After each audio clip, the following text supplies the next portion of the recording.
Karan Verma, a part of DPS family, studying in class 11, is gratefully honored to have the opportunity to interact with one of our esteemed guests, Dr. Kamalpreet Kaur Sohi, Assistant Professor of Psychology at Punjabi University, Patiala. Starting with yourself, we would like to know more about you. So as you said, my name is Dr. Kamalpreet. I've been teaching psychology for about 10 years now at Punjabi University. I dabbled a little bit in research before that in Gurgaon. And my area of expertise is cognitive psychology, specifically creativity. Of late, I have also been a part of the government initiatives to prevent drug abuse in the youth of Punjab. So that's been an honorable project. And I have a small family, 2 lovely girls, and that's about it. Very inspiring. Thank you. Can I start with the question? Sure.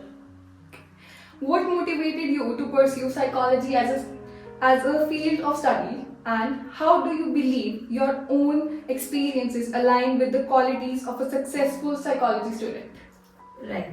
As far as the qualities that are important for a psychologist, those are some qualities that I've been brought up with. Kindness, empathy, being sensitive to other people's needs. So while it seems like a good answer to say that there was some turn of life events or something like that made me become a psychologist, that isn't really the case. So I was among those students that when a new student would come and the teacher would tell you that, help them out and help them adjust. So I was like that. So psychology comes very naturally to me. What motivated me to take it up as a career was actually a teacher. It was not my first choice. I actually started my graduation thinking I'll pursue a career in English literature. But the teacher who taught me psychology that year, her passion and the way she taught me, introduced me to psychology, it just rubbed off on me and I haven't put it down ever since. Oh, wow, beautifully explained. Thank you. Moving on to the next question. How do you promote self-awareness and reflection among students to help them recognize their own strengths and areas for growth? Right. Self-awareness is actually the key to success.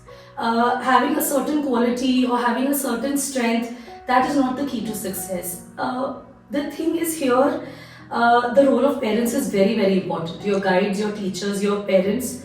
When we talk of peer pressure, so peer pressure is a negative pressure, a negative force that is directing your child in a direction that you don't want the child to. But the thing is, you cannot counter pressure with pressure, right? See, if we put something in a machine and there's pressure coming from one side, the object will move to the desired direction, right? Now, if parents or teachers feel that to counter negative peer pressure, we need to put positive pressure on the students, pressure from both sides is going to completely crush a child. What is required is a buffer between the peer pressure and the child. Now this buffer, years of research has been very conclusive about the fact that family support is the biggest buffer against peer pressure. If you're open with your kids, if you listen to them, a child has not had the experiences you had. Right? A child will not come and tell you, I'm being peer pressured to do this. They don't know how to tell you that. Right? So as a parent, if you continuously talk to your child, you'll recognize signs because you've been through the same journey too. Right? So one buffer is your family support. Another buffer is your strengths. What we do is, what society does is that we set some fixed molds. That every child, if they fit into these molds, if they develop these strengths, that is when the child is successful, otherwise they are not. That is not true.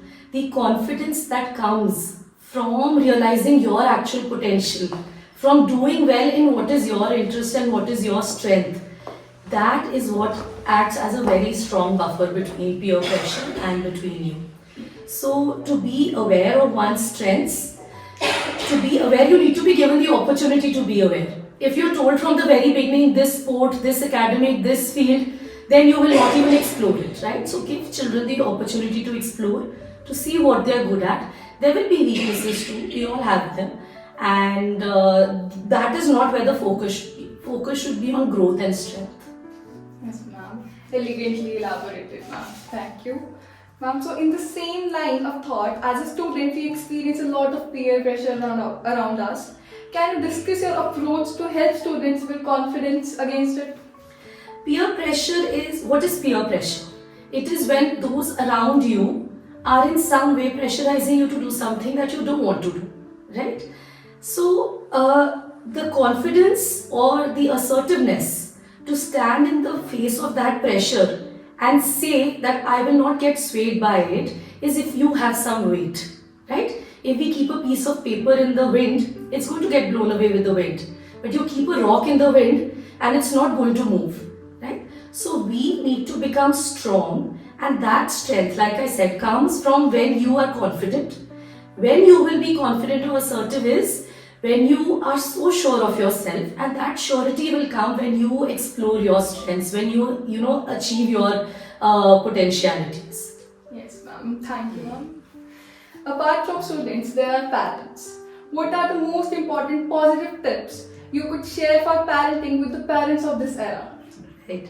Parenting has never been easy. It is an honor, of course, but even more so with the bombardment of influences on kids and the occupied nature of life these days, parenting has become even more difficult. We also do not have big families. We do not have many elders in the house who are going to be guiding us on parenting. So we learn from mistakes. As far as tips are concerned, I would say there's a shortcut to remember. It's the ABCDE of parenting. So A is affection. You should be so always completely affectionate towards your child, unconditionally affectionate towards your child. Now, this is not to be confused with spoiling a child or pampering a child, right? True affection, true warmth, a child will feel when you're genuinely spending time with them, when you're genuinely doing activities with them, however small, however big, right? Buying things, giving them what they desire at the drop of a hat, that is not affection, right? So, unconditional affection. B is then behavior. Kids will learn what you are doing, right? They listen, yes, they listen to you, but more than that, they're watching you. So if you want to inculcate certain habits or certain values in your children, you have to live life according to that too. Be that the habit of not being on your phone all the time, or be that to treat others respectfully. Then of course we have C, which is communication. I cannot stress on connection and communication more than that. We cannot have a conversation if we don't connect. Right? This conversation can't go online if it's not connecting. So talk to your kids. Initially, in the beginning years, it'll be little things, imagination, fun, play. But if that communication habit sets in the family, as and when children are growing, they'll communicate with you about everything. And when they communicate with you, you're in a better position to help and parent them. Then D is discipline. Discipline in a consistent, in a direct, in a unambiguous manner, that these are the rules, clear rules, these are set. There are no ifs and buts to the rules. That is the correct way to discipline. So that there are no confusions in the child's mind also, and it's actually easier if you have a consistent set of rules to follow in the house, right? And then there's E. E is empathy. Be empathic towards your child. Your child is going through everything for the first time, right? And with their young minds, they aren't mature enough, be that a 5-year-old, be that a 15-year-old. You have gone through that, you have experienced. So sometimes it becomes very easy for an adult to say that, this is such a small problem, I have so many bigger problems. That is such a small problem that it's insignificant. But for that child at that stage, that is the biggest problem which they are facing, right? When you will be empathic towards your child, you will teach your child to be empathic towards others too. So empathy is the cornerstone of any good social relationship. Thank you, ma'am. Hope it helps other parents too. Last but not the least, a question from Team DPS. How was your experience as annual graduation ceremony of DPS Patiala? It was an excellent experience. It was something beyond what I had imagined. I have seen my kids go through stage and these functions with them, but one thing that I am in awe of is this generation of young kids. The confidence, the talent that they have, the eagerness to participate that they have, it's just something that was not there in our generation at least.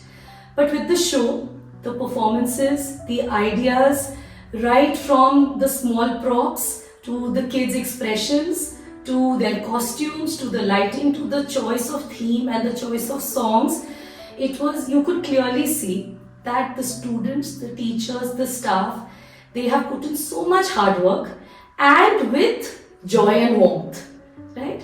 And one thing that you guys, the DPS students, are very lucky to have is a principal who's so hands-on in his approach. He is so genuinely concerned about the well-being of the students and equally participative in the entire thing. So that's very rare to find in people who are sitting in higher positions of authority these days. So that is the thing. But kudos to the parents, to the teachers, especially days and days and days of hard work. And every child was so happy to be on stage, so confident to be on stage. And even now I can remember the little bloopers, the little that kid tugging at the teacher's sari that it's my turn to speak now. And the way even when something went wrong and the kids could even in the face of that adjust, and you don't know that something's gone wrong, that is a skill that cannot come with 2 weeks of practice. It comes through years and years of training which the teachers are giving the students.